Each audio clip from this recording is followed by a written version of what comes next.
Mom's just wants her kids' happiness to match her own right now. And I think that's probably impossible because, I don't think that it's ever easy to have your parents go through a divorce. I don't care if you're 4 or 14 or 34 or whatever.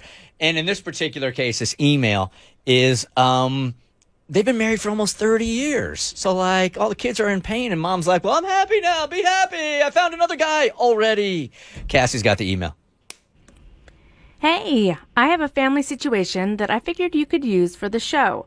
Might as well make it good for something. Just no names, please. My parents have been married for 28 years.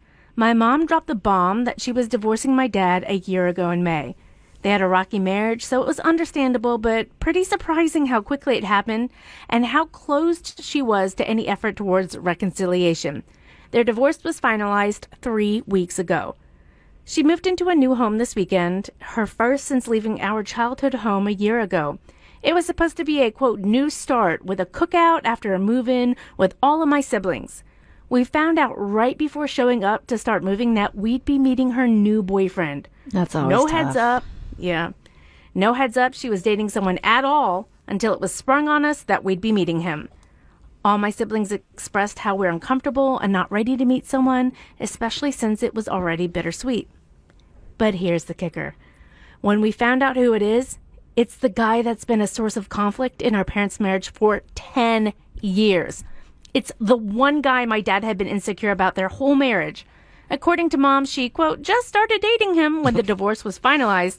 Yet he helped her pick out a home, and she's already been staying at his house nonstop. Also, this new house is conveniently 15 minutes from the boyfriend's house, and she's had lake days with his kids. 3 weeks, my ass. Obviously, with all these facts, we've been very suspicious about timelines and even more uncomfortable about the situation considering our dad has no idea, one, that she's dating someone, and two, it's that guy. After all, she swore this divorce had nothing to do with anyone else and it was all about how terrible my dad is. She's told us all completely different stories and refused to budge on having him at move-in. When called out, she told us kids to not bother coming if we're uncomfortable, and that it's funny we said we want her to be happy but won't show up to support. She also told us to not make her choose between us and him. That's some kind of loyalty to a guy that you've been dating for, quote, 3 weeks. Are we in the wrong for asking for more time, especially given the extra facts we know? Are we supposed to be okay and happy that she's happy regardless of who it is? Surely she should consider our feelings too. Maybe even first? Do we tell our dad since he has been thinking that this is all his fault the whole time? It's a lot of questions there, man, and a lot of loaded ones there at the end. Caroline already is called. You guys want in on this 1-855-BERT show. Hey, Caroline. Hi. So I heard more of the story just now, and it does sound like they are not in the wrong to ask for more time. However, I've been in a similar situation where I've wanted people to be happy for me, and they just wouldn't do it. They made it about themselves.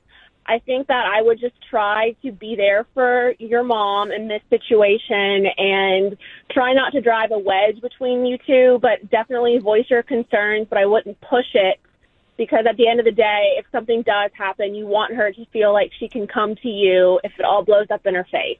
Caroline, that's a great call. Thank you. I don't necessarily agree with that, but I do appreciate you calling. Look, you got your feelings. You're entitled to this. If you're not ready to accept this dude and she's inviting you to try to be as happy as she is about this, you authentically cannot do that right now. You can't. So I don't think you got to be mean about it to your mom, but I think you can say, like, this is all so new. This just happened. I'm still working through my feelings. I'm not ready to come over there and hang out. Kristen? I feel like there has to be a compromise somewhere, because I do agree with our caller that while you want your mom to be happy and you don't want to make it about you, you still have your feelings about the situation. And because this is so fresh, and it seems like mom is really pushing this, granted, she's in a different space than you are, and she just has to be able to see that and respect that. And it's not you saying, I'm never going to come over, I'm never going to meet this guy. It's, hey, mom, it's too soon for us. We want you to be happy for sure. But we also oh God, how do you, I'm actually trying to voice how I would say this to the mom, and it's proving to be a lot more difficult than I anticipated. I'm kind of pissed at mom, because I don't know why the age matters here.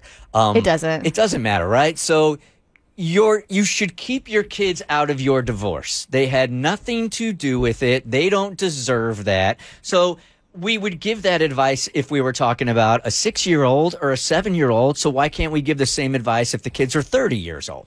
Yeah, I'm extremely close to my mom, so this would be a really tough situation for me. But at the same time, I think I would be very honest with my mom about this situation in that, yes, I'm going to need more time and probably a lot of time. I wouldn't necessarily take it out on my mom. I would still try to be the best son I could possibly be. But as far as me and the guy, I don't know that we would ever be okay. What you got, Cass? These are adult children. Mom doesn't owe them anything. This is her life. She ended divorce. It's over with dad. She's moved on. She's got a new guy. She's trying to be happy.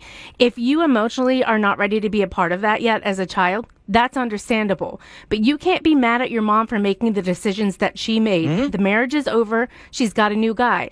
And I'm really like, no, she should not put your feelings first. You're an adult child, and mothers are allowed to have their own lives. They're independent people, and they don't owe you anything once you're out the house and a full adult. I'm tired of adult children acting like their parents need to conform to these specific rules and feelings that they have about their lives. It's a really good point. That's not how it is. It's a really good point, but I would also say that even though it's an adult that is the child, she is entitled to not engage in in her mom's divorce if she doesn't want to be there. For sure. I mean, absolutely, I agree with that. But the divorce has been finalized. Like, if you want to protect your emotional feelings and yourself, you're entitled to, and you absolutely should. But you shouldn't feel angry at your mom for handling things the way she handled them. That's her life. Kristen. And while I do agree with that, Cassie, as far as like, this is mom's life, this is what she's chosen, this is what's making her happy, by all means. When the kids say, hey, it's too soon for us, for the mom to lash out at them and say, why can't you be happy for me? So you're going to make me choose between him and you. I don't think that's a fair position for the mom to put the kids in. No, you're right. That's not healthy. It's tough, man. And again, I really believe that the divorce is never easy on anybody. It doesn't matter how old the kids are or not. So this is a tough one to navigate through. The Bert Show. So first, thanks for watching. Second, you like what you just watched? That just scratches the surface. Get the Bert Show on any podcast platform. We're so good.